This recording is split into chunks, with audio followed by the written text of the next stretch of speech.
Tagar blokir Menkominfo masih ramai dibicarakan oleh warganet karena ada sejumlah situs yang diblok oleh Kominfo. Kita akan membahasnya kembali pemirsa bersama dengan narasumber ada Bobi Aditya dari Komisi 1 DPR RI dan juga ada Gildas Deograd pakar siber. Saya ke Pak Gildas untuk melanjutkan perbincangan tadi. Pak Gildas, saat ini bahkan untuk aplikasi yang diblokir ini masih bisa dibuka ternyata menggunakan VPN. Untuk situs, untuk keamanannya, apakah lebih berbahaya menggunakan VPN atau sama saja jika ke websitenya atau ke situsnya langsung? Ini saya takut ngomong teknis jadi bahasa alien. Tapi begini, ini sekarang dari sudut pandang teknis ya. Kalau dari sudut pandang teknis, apakah pemblokiran ini efektif? Sudah pasti tidak.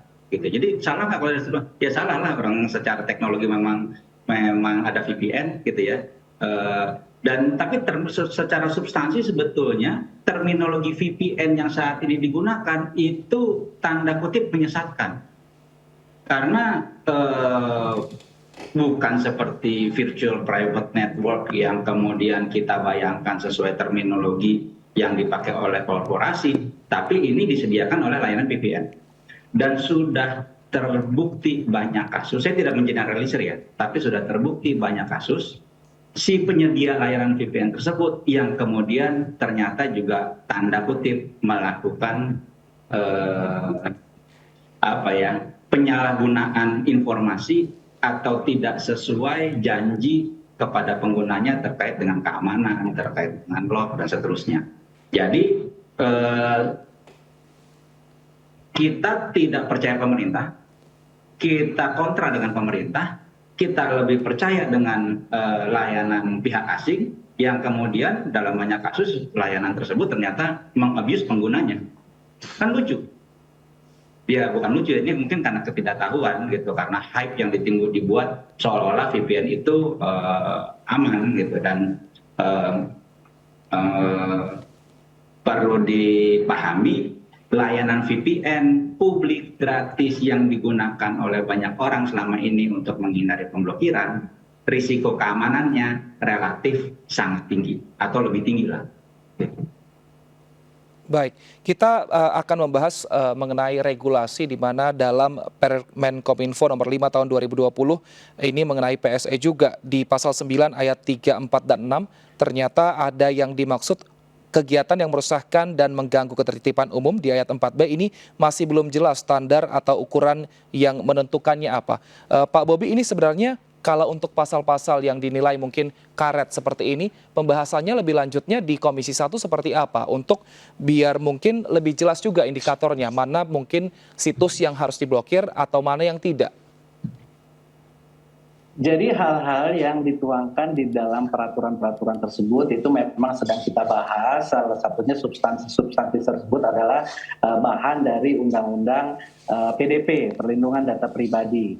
Nah, sekarang itu yang disampaikan tadi adalah kalau memang PSE-nya itu sudah ada di Indonesia.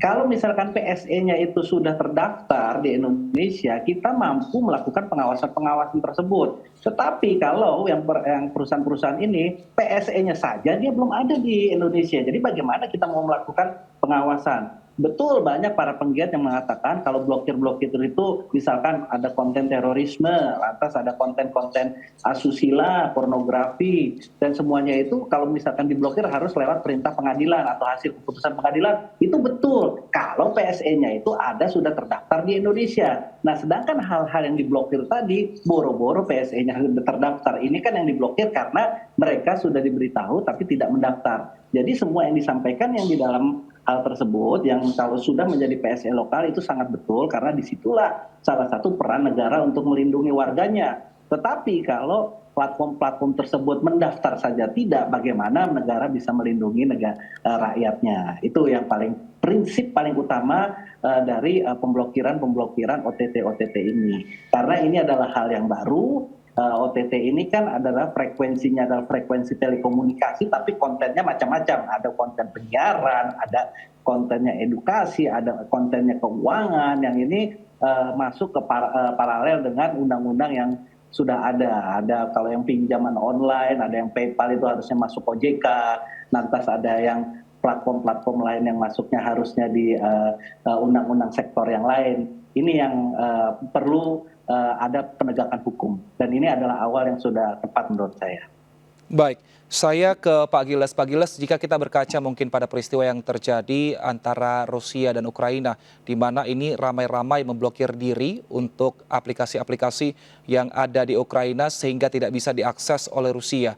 Nah, ini kan artinya berarti untuk keamanan situs-situs sendiri ini masih dipertanyakan kekuatannya. Nah, jika terjadi seperti ini di Indonesia, kita siap tidak menerima dampaknya dan siap tidak untuk menjaga keamanan data yang kita miliki? Tidak. Lantas apa yang harus dilakukan? Per sekarang. Iya, untuk sekarang. Berdoa. Semoga tidak terjadi di Indonesia. Betul itu. Baik, artinya kalau untuk pengamanan siber sendiri, pengamanan di internet sendiri memang tidak ada yang bisa memastikan bahwa data-data kita benar-benar aman, seperti itu ya Pak Gildas? Bukan. Memang kita tidak peduli pada data kita. Kita tidak paham kalau di era saat ini kita adalah informasi, ini pendapat saya pribadi ya, kita bisa berdiskusi, tapi pendapat saya pribadi di era saat ini tidak lebih tidak kurang kita adalah informasi. Saya adalah informasi tentang saya, tentang bagaimana saya hidup, bangun tidur jam berapa, dan seterusnya. Itu adalah saya. Contoh ya, misalnya ada satu pihak yang bisa mengganti seluruh informasi tentang Gildas di catatan kependudukan, di catatan sipil, di kepolisian, di perbankan, di perusahaan, dan seterusnya. Gildas diganti jadi misalnya Susi, jenis kelaminnya perempuan. Masih adakah Gildas? Tidak ada lagi Gildas secara substansi. Benar, Gildas masih ada di ingatan teman saudara dan teman-teman yang masih ingat. Kalau lupa ingat Gildas. Jadi itu perlu dipahami. Satu. Dua, survei deh sekarang. Siapa yang waktu buka akun Google, WA, dan lain-lain itu baca end user license agreement? Saya survei, tiap kali saya survei. 99,9999% orang user nggak ada yang baca.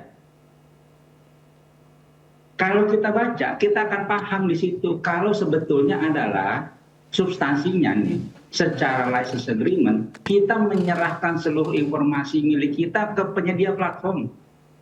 Kalau mungkin secara teknis membayangkannya sulit, ya, penyedia platform adalah pemilik pengelola bola kristal.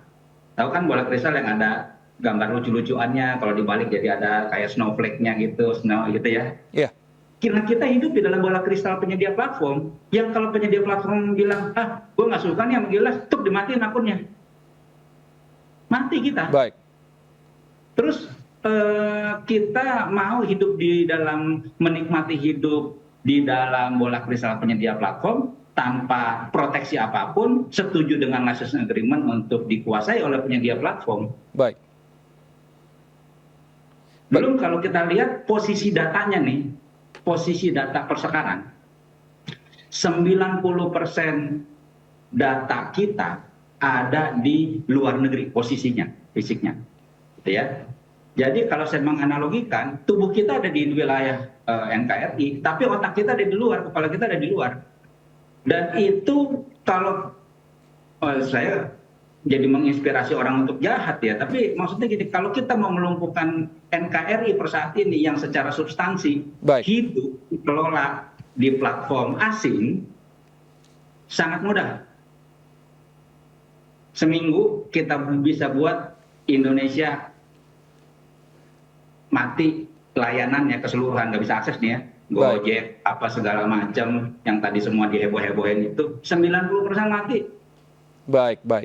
Kita harapkan semoga ini tidak terjadi di Indonesia dan juga mungkin negara-negara lain, sehingga mungkin kita manusia di mana internet ini yang menghubungkan kita satu sama lain, ini bisa juga berjalan fungsinya dengan positif. Izin Mas Wilson, selevel lebih tinggi dari berharap, berdoa. Baik, kita berdoa bersama.